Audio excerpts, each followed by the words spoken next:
this would have ruined the country. Congress just needs 100 seats where the Hindus are divided in 2029 of the 540. 100 seats where Hindus are divided and they'll be done. They'll win.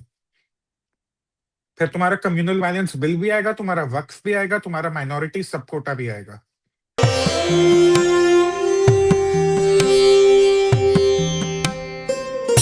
There is a underbelly which has been exposed after social media, and I get it. It is a bit, it has to do with the model. At the end of the day, people have to run their houses, and it's very, very, very sad. But boss, there has to be a limit. Like, under the garb of criticizing the UGC notifications, the kind of things that have been said, and again, I believe, as a free speech absolutist, caste slurs are also part of free speech, which is why in my upcoming book, Blasphemy, Let Me Speak, I'm going to criticize the SC/ST Atrocities Act. So for those people, who keep saying that I am this or but this entire UGC notifications fiasco has left such a bad taste in my mouth. As a human being, I feel the kind of things some people do just to make a few lakhs a month. Really, man. And I'm so proud of my parents. They genuinely raised me to be a much better human being. I'm so proud of them. Like, it's just, boss, people keep telling me, oh, I'm not taking names. Boss, it's not my job to take names. But I'm telling you, and today I'm saying this with a straight face on my podcast. Individual BJP CMs and Congress CMs pay YouTubers handsomely. I am saying this to your face, ladies and gentlemen. Not all of them, but many of them get paid, sometimes in cash, sometimes in kind, and it is disgusting. You mock the mainstream media for being Godi. The mainstream media openly shows government ads. At least these YouTubers, these podcasters, these Instagrammers who get government contracts, these online portals who talk about morality, they chide the BJP. But then when another state government, which is non-BJP, files a case against them, or they know a case is going to be filed against them, they run to the BJP state government. Because there is this trend since the last 3 years, and I'm going to say it all again. Don't attribute anything I'm saying to Tushar. He has nothing to do with it. There is a trend in the last, especially after 2024, where people are thinking ki Modi jaane wala hai. So everybody is laying the groundwork for who's going to be the next PM. And some chief ministers inside the BJP ecosystem, I don't like what they're doing. I just had to say this very categorically. Now, if you have a problem with that, you can kiss my ass. I don't care. Like, tomorrow, if the entire channel shuts down, I will not change my mind. But this entire episode has left such a bad taste in my mouth to make caste slurs against the president of the country just because what she belongs to make caste slurs against the prime minister of the country just because of the caste he belongs to. You want to criticize an idea, please criticize an idea. No problem at all, boss. But what has happened here, and I know which chief minister is doing that, and listen, and I want to appreciate that, Tushar had actually predicted that this is going to happen. Yeah, you had. On 27th of January, Tushar had said, high probability that the Supreme Court will stay the UGC guidelines, may direct the government of India to form a committee to further study the grievances from all groups, and the entire thing will be put up into an indefinite abeyance. Now, Tushar explained to people. Now, people might say, why does it have to be like that? I mean, it's not an ideal world, you suckers. Why do we have khaddas on the road? It's like that. It is what it is. See, two things. Any policy If you think it violates the Constitution or the fundamental rights or even threatens the fundamental rights of any citizen, irrespective of their religion, irrespective of their caste, irrespective of wherever they come from geographically, it will be stayed by the Supreme Court. It's that simple. तुम किसी भी सरकार का किसी भी bill किसी भी law को उठा लो, अगर उसमें पॉइंट परसेंटेज का भी थ्रेट है आपके फंडामेंटल राइट्स पे, it gets stayed. And while people were outraging on top of their voice on 27th, 28th, even when the FTA charter was going on, I just wrote these two tweets. And apart from that, I wrote an article on Twitter. On Twitter, we made it a general category versus the rest of the caste fight. Tell me where in the guidelines was it written that SCs, STs, and OBCs cannot be perpetrators? UP और बिहार में OBC politics चलती है, मुस्लिम Yadav politics चलती है. मैं भी वो प्रियंका भारती को भी वही समझा रहा था एनडीटीवी पे. वो कहती है कि ओबीसी का सोशल कैपिटल नहीं होता. तुम बताओ, इस देश में कहां पर ब्राह्मण वोट बैंक है, कहां पर बनिया वोट बैंक है, कहां पर राजपूत वोट बैंक है? बट एक भूरा बाल साफ करो, एक मूवमेंट बन जाती है. The mistake all of us made on X was reacting to post which made this about general category versus the rest of other backward categories. It wasn't that. It was any caste versus any caste. And that is what the Supreme Court said. Yeah, That I'm going to what put if up a the 5 points the Supreme Court has said. हाँ, Another good handle, you guys should follow this boy. Shubhendu, नहीं, Harsh Kumar. Shubhendu's tweet ना? अच्छा, okay. ये Shubhendu has also बच्चा put अच्छा है. ये बहुत सारी पॉलिसीज में. अरे मेरा कैसे ये नहीं हो गया? चलो, मैंने भी इसको फॉलो कर दिया. सब लोग करो. इसका हैंडल है @itsmeharsh_09. बहुत अच्छे पॉलिसी नगेट्स लाता है. अच्छा बच्चा है, फॉलो करो लोग इसको. अच्छा लड़का है, अच्छा लड़का है. Means well. हाँ. So, where did we assume that it was only about general category versus the rest of the category? Now, I have a problem with the people who were propagating their political agenda by making it backward caste versus general caste. और ये agenda Bihar के election से पहले भी चला था. Just to give you a pattern. Why did no one even think that in UP, in Bihar, there are several castes within the OBC framework that actually align with the BJP? They are also discriminated against by other majority communities, which are actually classified as OBC or SC or ST. Article 15 का वो scene है ना, जहां पर वो कहते हैं कि हाँ बैकवर्ड कास्ट में, but some of us stand here, some of us stand there. He gives the ranking of caste within the backward caste framework. But all of the rankers on YouTube, BJP Congress same hai, BJP is anti-general category, BJP is this, BJP is that.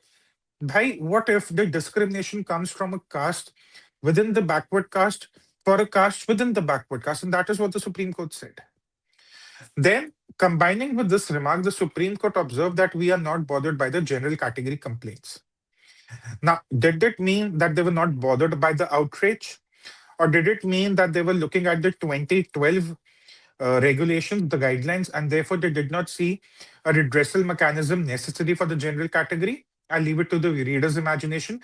But if you combine it with the example given by the Supreme Court, I think it's quite clear what the Supreme Court really meant. Number 3, and this is where I have a question. 2025, Jan 2025, the Supreme Court has reprimands the government कि तुम्हें 2019 से बोल रखा है UGC की guidelines लाओ. Feb 2025, the guidelines come out. Protest happens. The Indira Jaising lobby is not happy with the kind of guidelines that are given. They give their 10 agendas. हमें तो ये चाहिए. ठीक है. Around December, January 2026, a new set of guidelines is issued. Now, the part I do not get is if the government had already introduced a bill in the parliament, which is the Viksit Bharat Shiksha Commission bill, which would nullify the UGC, nullify the AICTE, nullify all these existing educational bodies and create 3 new councils for regulation, accreditation, and standard of governing under the VBSA. Why January 2026? This is the glitch in the timeline I really do not understand. कि अगर तुमने already एक bill ले आए थे जिसमें तुमने एक क्लॉज डाल दिया था that all the guidelines issued under the UGC can be changed in the future by the government, why did you push for these guidelines? We'll never know that. But all we know is that in Feb 2025, the government issued a set of guidelines. Indira Jaising lobby opposed it. By December, there was a new bill in the parliament. January 2026, a new set of guidelines was issued. January 2026, the same guidelines have been stayed by the Supreme Court. And now let's look what happens to the VBSA bill in the upcoming session. ये एक timeline है. Last point, and I really mean this for the BJP, do not chase the politics of equity of outcomes. Do not chase equity politics. It's a downward spiral to nowhere. You may mean well, but you can only go as far as equality, equity and opportunity. तुमने सबको toilet बना के दे दिया, tap water दे दिया, घर दिया, gas cylinder दिया. अब उसके बाद वो अपनी जिंदगी का क्या करता है वो तुम नहीं डिसाइड कर सकते. तुमने हर गांव में एक एसएचजी खोल दिया. हर महिला को तुम कह रहे हो आओ लखपति दीदी बनो. अब वो बनना चाहती है या नहीं, काम करना चाहती है या नहीं, तुम नहीं कुछ कर सकते उसके बारे में. You can not dictate an individual's will or capacity or life's outcome in the name of equity. This is the Congress and the communist way of doing things. Do not fall for it. The state My has no business in getting into the business of equity. That's my final point. But again, a simple reminder just to summarize what I said, and that will be my final point. The state had a very different timeline of things, which does not add up for me. State has no business being in the business of equity. Number three, why was it made a general versus the rest of the caste fight when it was a caste versus caste fight? It was meant to divide the entire Hindu society down to the last shred. मतलब एक cast में भी वो बांट देते लोगों को. उन्होंने ऐसा गाइडलाइन मांगा था उस पूरी लॉबी ने. So why was it just made? Why was just one permutation singled out? Why not all the permutations? That's all. 2-3 points to add over here on the victimhood epistemology itself. Look, my biggest criticism of the BJP is that, like any other non-left political initiative, the BJP has some really sharp minds in the foreign policy area. You know how we know that? Look at how we have handled Trump. Everybody in the world is saying India has handled Trump the best way. Okay, whether on economics, the numbers are there for itself. The BJP has that typical third-rated Indian mindset about humanities at large. Humanities the arts वाले करते हैं, arts वालों को तो कम marks आते हैं, तो एकदम बेवकूफ होते हैं. That kind of an attitude. It's gross. It's disgusting. People like Tushar and I, we actually work in the realm of policy. Tushar के case में much more than I do, but I do consult in policy a lot of times. That's why वो मोटी किताबें पढ़नी पड़ती है क्योंकि आप policy के realm में होते हो. Unlike what a lot of popular YouTubers break it down to you guys, ladies and gentlemen, I'm sorry to break it to you. Believe me, this is not an apologia for any government, Congress or BJP. But when you actually start working with bureaucrats or politicians and others, you actually start realizing that, boss, you guys have no idea how complex this shit is and what second order, third order effects lead to one policy decision. The BJP never invested in humanities, which is why when it comes to social theories and understanding rights and what rights are, what privileges are, what duties are, what is the role of the state, BJP just doesn't believe in this level of intellectual masturbation. And not just the BJP, I think even the Sangh initially in its formative years, because the Sangh's focus was Sangathan and building up a larger Samaj. It is deeply problematic, although the Sangh is changing. And you know what I love about the Sangh is far more amenable to change. आप संघ को बोलोगे ना तो वो लोग सुनते हैं. They really listen.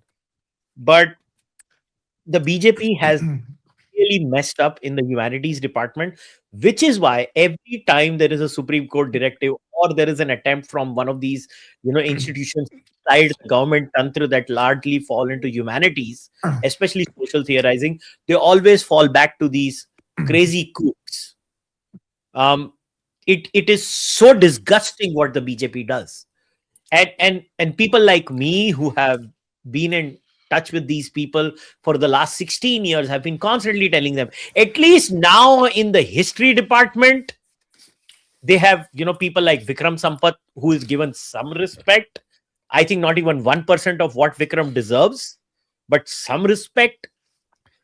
These gross people inside the BJP system are really destroying our social fabric, not by creating these notifications, because I can tell you, I can guarantee you, as far as this notification is concerned, PMO mein dekha bhi nahi hoga. I am telling you, even Mr. Pradhan may not have seen it. Must have gone through, like, this is like, this is not tier A, tier B stuff. This is tier C stuff in policy making. It's like, isko karne de, kind of a thing. And that's where the dirty business is done. This is my largest problem, and BJP is missing out on a great opportunity. Because look, the credit to the Indian Foundation, which included all sorts of politicians, hard right, hard left, jo bhi, upar, niche, aage, piche. But they built our society on the principles of John Rawls, not on the principles of Foucault and Derrida. I have said it multiple times. I'm repeating it again. Court judgments after court judgments have given us samples where they quote John Rawls. And before somebody misunderstand me, this is not a defense of the education minister. I think the buck stops at him. I have criticized him. But yeah, for goodness sake, like, when you analyze a law, please don't fall for this outrage. Please. You know why? Because it's your own life at stake. And always remember, if I make a claim, right, your natural follow-up to me should be, please prove your points through statistical longitudinal data analyses, because that's the only thing we have. Look how Tushar today sat down and used those economic survey graphs to extrapolate things. These are longitudinal trends. Okay, try and understand what this means. I am begging all of you to understand this. Why I get frustrated on social media, it's just an on and off thing. But you have to understand that if we don't look at long-term trends, today saying general categories are being victimized by the BJP. Now I'm telling you what I'm going to do, and I'll do it with Tushar. We will do this podcast after the budget. You want to measure if a group is victimized or not.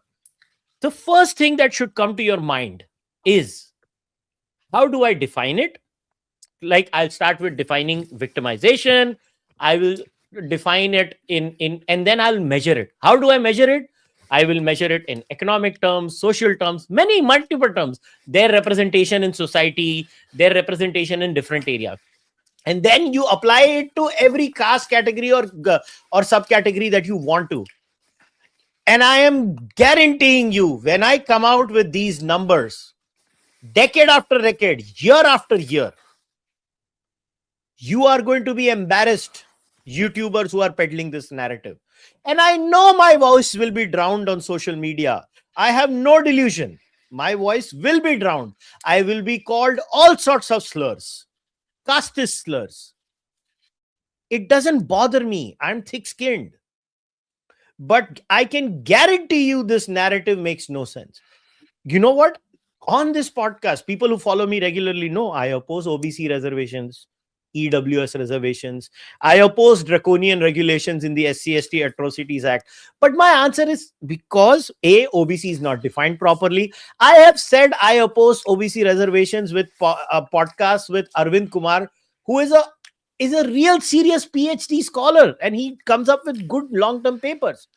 I believe that if oppression is the criteria of measurement of these things, the first thing is, other than SC/STs, nobody deserves it. My biggest opposition to the UGC notifications, actually, I said this on NDTV, it is the most anti-SC/ST thing, because data clearly says highest amount of atrocities on scheduled castes and scheduled tribes is actually from the OBC community. Highest amount of atrocities are happening there. And this is a problem.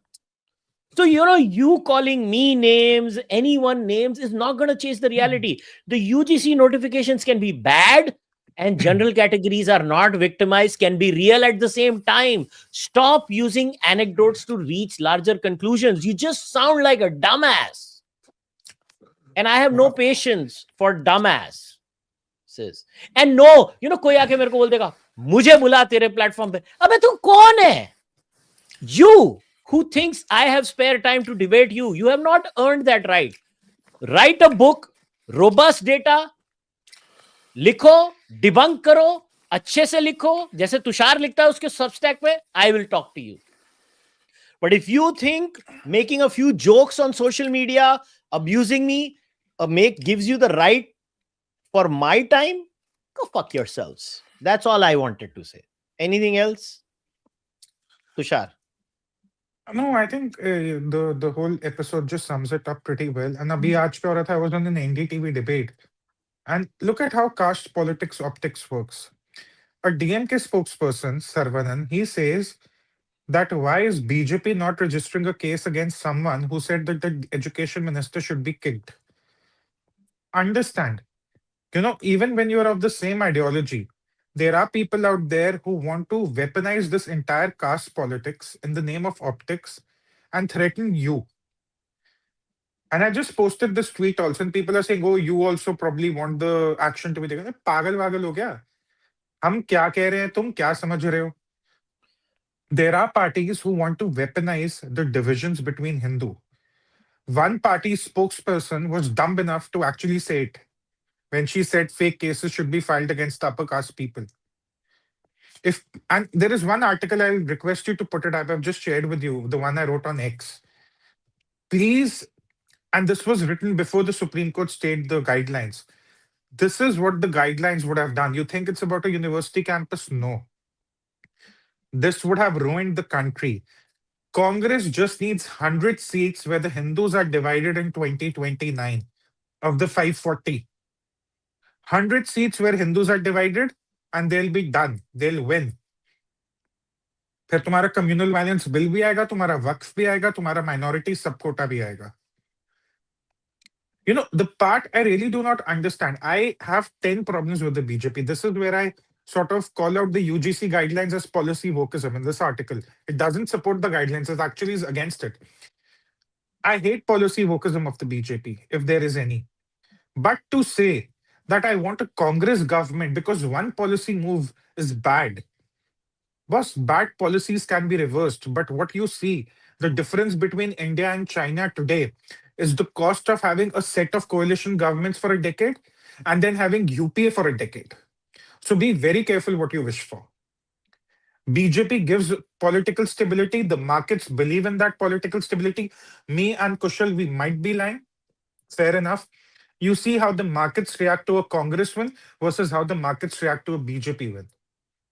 So this is where I really get confused. Anyone who's genuinely invested in the India story, किसी का अगर 10,000 रुपया भी लगा है stock market में, वो क्यों ये बोलेगा कि मार्केट जीरो हो जाए क्योंकि बीजेपी ने एक बुरी पॉलिसी बनाई? Policies can be reversed. They were reversed, they were stayed. These things happen. And you have all the right to call them out. I think we all should call them out. That is how policy improves. That's the part of democracy I love. But the part where you want to make it about general versus the rest of the backward categories, caste categories, then you're just becoming a useful idiot for some regional parties who are out there to defeat Yogi Adityanath in 2027 and Narendra Modi in 2029. It's that simple. You are useful idiot if you're falling into the caste politics trap. And your followers won't tell you that, but I'm telling you that you are a useful idiot. Stop being a useful idiot.